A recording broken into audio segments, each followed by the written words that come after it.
बच्चों last time पर इसमें हम लोगों ने चैप्टर पढ़ रहे थे कौन सा, एनाटॉमी, आंतरिक संरचना, पुष्पी पौधों की आंतरिक संरचना, एनाटॉमी ऑफ फ्लावरिंग प्लांट। जो पुष्पी पौधे होते हैं उनकी आंतरिक संरचना कैसे होती है, उसमें हम लोगों ने टिश्यू के या ऊतक के बारे में पढ़ा।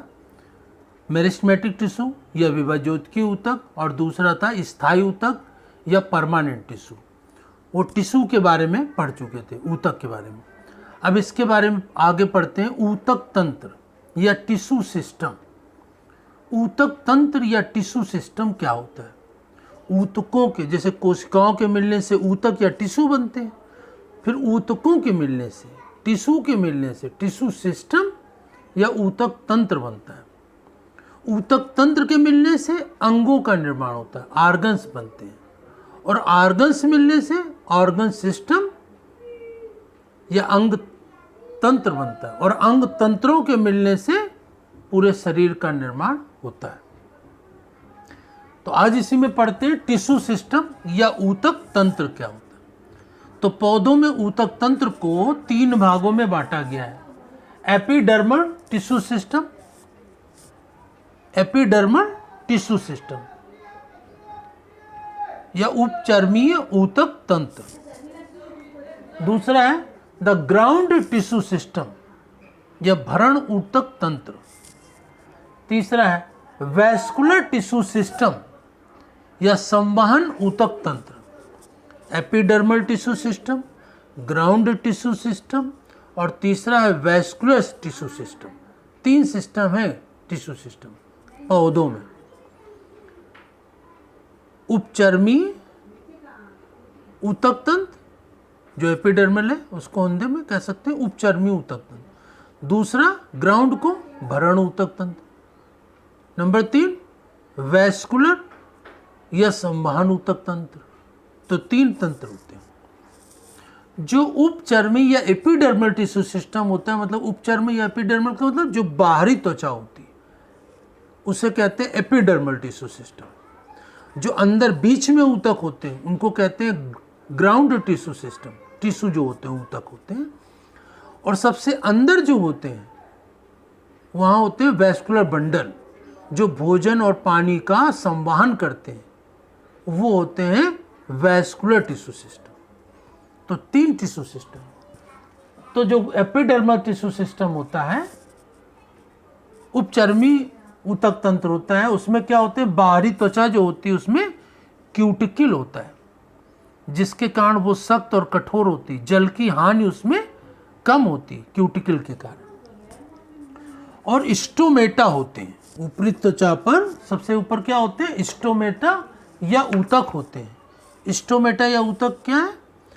पत्तियों की सतह पर जो छोटे छोटे छिद्र होते हैं इन्हीं को स्टोमेटा कहते हैं। Minute pore on the surface of the leaf is known as stomata. Tiny pores, बहुत छोटे छोटे छिद्र होते हैं पत्तियों की सतह पर, उन्हीं को स्टोमेटा कहते हैं। और स्टोमेटा के द्वारा पौधों में श्वसन, वाष्पोत्सर्जन की क्रिया होती है, प्रकाश संश्लेषण की क्रिया होती है। तो प्रकाश संश्लेषण, श्वसन और वाष्पोत्सर्जन,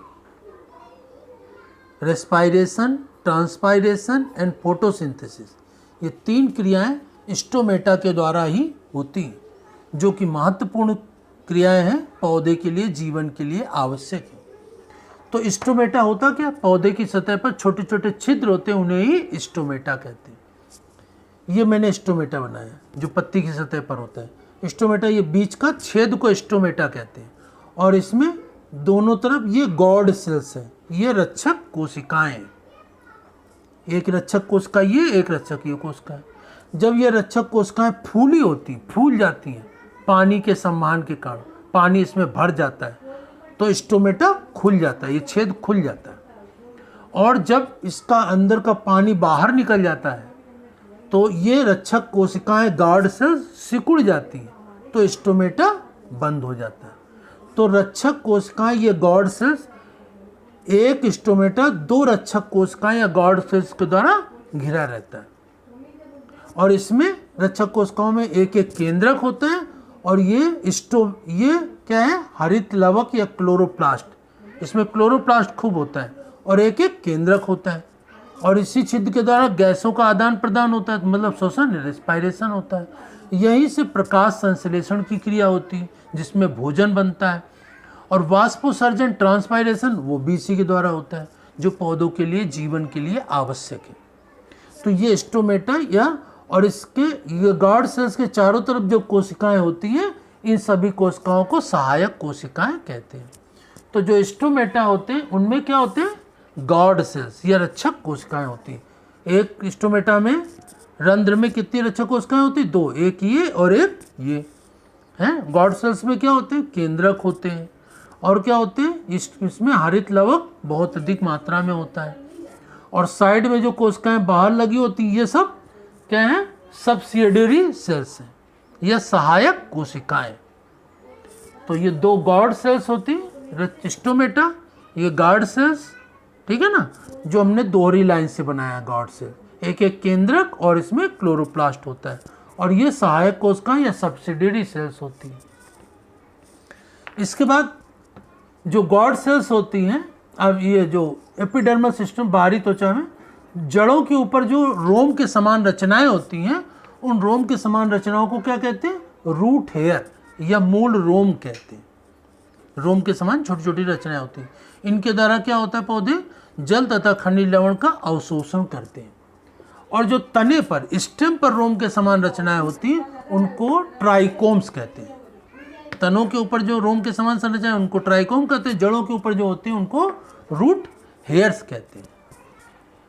दूसरा क्या होता है, ग्राउंड टिश्यू सिस्टम, जो बीच में ऊतक होते हैं, तो कॉर्टेक्स या वल्कुट होते हैं, बीच की कोशिकाएं होती हैं उनमें। उन्हीं में जैसे पत्तियों के जो बीच में कोशिकाएं उन्हें पर्णमध्योतक या मीजोफिल कहते हैं, पर्णमध्योतक या मीजोफिल कहते हैं। अब उसमें कौन कौन सी कोशिकाएं होती हैं, जब स्ट्रक्चर बनाएंगे तो इसके बारे में डिटेल से पढ़ेंगे। अब तीसरा होता है वैस्कुलर टिश्यू सिस्टम, संवहन ऊतक तंत्र, ये मोस्ट इंपॉर्टेंट है, संवहन ऊतक तंत्र। अब संवहन ऊतक तंत्र में क्या पढ़ते हैं, संवहन ऊतक तंत्र में जो जाइलम और फ्लोएम होता है, जिनके द्वारा भोजन और पानी का संवहन होता है, तो वो ऊतक तंत्र आते हैं इसमें। तो इसमें क्या होता है, कैम्बियम होता है, कैम्बियम के बारे में या एधा के बारे में बता चुके हैं, सेकेंडरी मेरिस्टम है, इसके द्वारा नए नए जाइलम और फ्लोएम बनते हैं, और कैम्बियम के द्वारा ही पौधों में द्वितीयक वृद्धि होती है, और ये डाइकॉट में पाया जाता है, द्विबीजपत्री में पाया जाता है, एक बीजपत्री में या मोनोकॉट में नहीं पाया जाता है।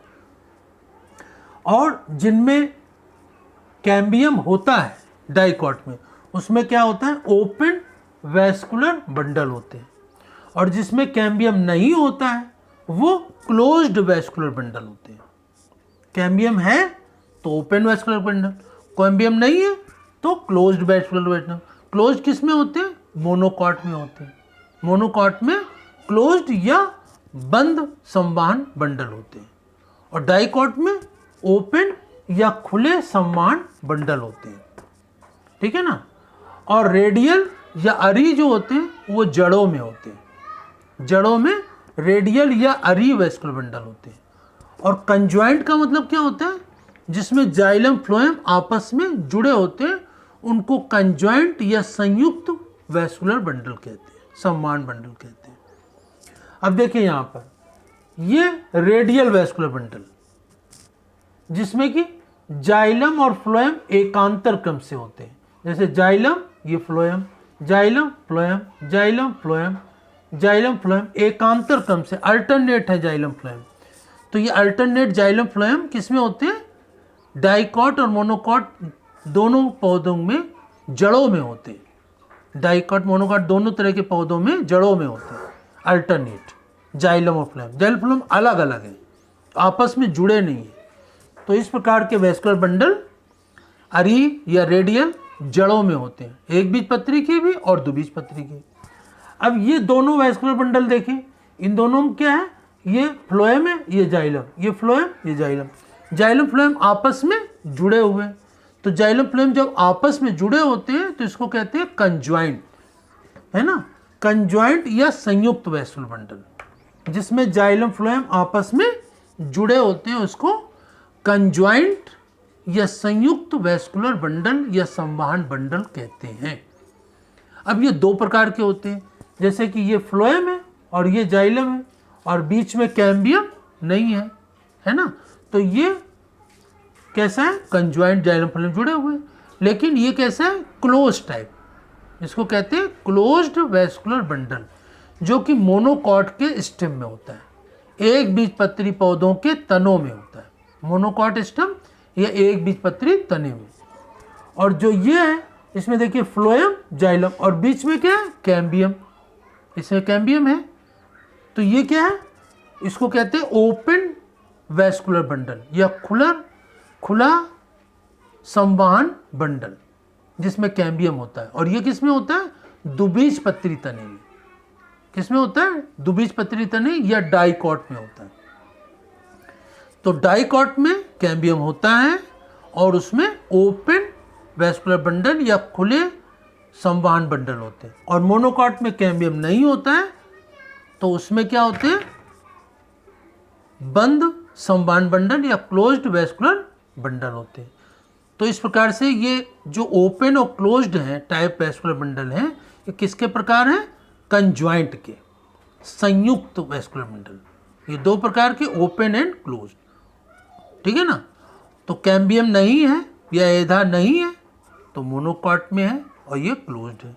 कैम्बियम है जैसे कि है तो वो ओपन टाइप है और ये डाइकॉट स्टेम में होता है, द्विबीजपत्री तने में होता है।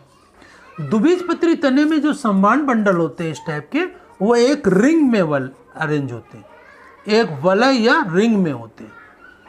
और जबकि मोनोकॉट में ये जो बंद वैस्कुलर बंडल होते हैं, ये ग्राउंड टिश्यू में, भरण ऊतक में ऐसे फैले रहते हैं, सिस्टमेटिक वे से नहीं लगे रहते, ऐसे ही फैले रहते हैं।